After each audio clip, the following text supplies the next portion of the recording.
আসসালামু আলাইকুম। কেমন আছেন সবাই? আশা করি সবাই আল্লাহর অশেষ রহমতে ভালো আছেন। আমরাও আলহামদুলিল্লাহ ভালো আছি। বিডি রূপা ব্লগসে নতুন আরও একটা ভিডিও নিয়ে হাজির হলাম। আশা করি আমার আজকের ভিডিওটি আপনাদের ভালো লাগবে।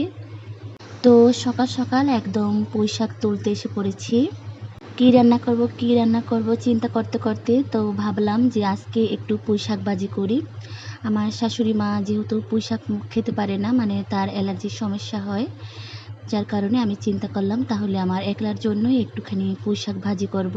আমাদের এই পুঁইশাক গাছের পাশেই আমাদের এই কাঁচামরিচের গাছটা, তো চিন্তা করলাম কয়টা কাঁচামরিচও নিয়ে যাই। অনেক দিন হয়ে গিয়েছে ঘরে কাঁচামরিচ নেই, যেহেতু নিজেদের গাছেই কাঁচামরিচ আছে তো চিন্তা করে আর লাভ নেই। এই কাঁচামরিচ দিয়ে ভাজি করলে আরও বেশি স্বাদ লাগবে। কাঁচামরিচ কিন্তু তুলে নিতে নিতে গাছটা একদম ফাঁকা হয়ে গিয়েছে। অনেকই কাঁচামরিচ শেষ বললেই চলে। কাঁচামরিচ তুলতে তুলতে প্রতিদিনের মতন একটা কথা মনে করিয়ে দিই, আমার প্রিয় আপুরা আমার ভিডিওটিতে একটা লাইক দিয়ে ভিডিওটি আমার সাথে থেকে সম্পূর্ণ দেখে নেবেন। 2 দিন বেশ ভালোই রোদ উঠেছিল, চারিদিকটা একদম শুকিয়েও গিয়েছিল, কিন্তু আজকে আবার হঠাৎ করে বৃষ্টি পড়ে চারিদিকটা আবার কাদা করে দিল। কাদা এমন কাদা হয়েছে যে হাঁটাচলা করতেও অসুবিধা হয়। আমি তো একদম খালি পায়ে এসেছিলাম শাক তুলতে। মাঝে মাঝে এরকম কাদায় কিন্তু খালি পায়ে হাঁটতে বেশ ভালোই লাগে। তো আমি শাকগুলো নিয়ে তারপরে আমার ঘরের ভিতরে চলে যাচ্ছিলাম। এটা হলো আমাদের মেইন দরজা।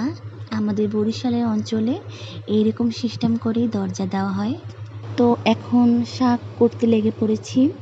আমার একটা বেশ বড় একটা রোগ আছে। কি রোগ জানেন? রোগটা হলো এই, যে কোনো শাক আমি ভালো করে না বেচে তারপর কুটি না, কারণ আমার কাছে কেমন যেন ভালো করে না কুটে রান্না করলে সেই শাক খেতে ভুক্তি লাগে না। একটা ঘটনা আপনাদের সাথে শেয়ার করি এই শাকের বিষয়ে। তো একদিন হয়েছিল কি যে একজন আমাকে একটু লাল শাক রান্না করে দিয়ে গিয়েছিল। তো আমি যখন খেতেই যাব, যখন আমি প্লেটে নিই তো তখন দেখি কি যে একটা সাদা পোকা। তো সেই দিন যে আমার এতটা অভক্তি লেগেছে, তারপর থেকে আমি কারো রান্না করা শাক আমি কখনোই খাই না।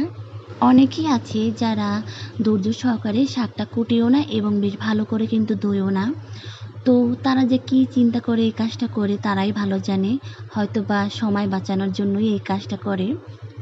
এই কুটবার ভয়তে কিন্তু আমি সহজে শাক খাই না, কারণ আমার অনেক সময় লেগে যায় কুটতে কুটতে, তারপর ধুয়ে পরিষ্কার করতে করতে, যার কারণে আমি সহজে শাক ভাজি করি না।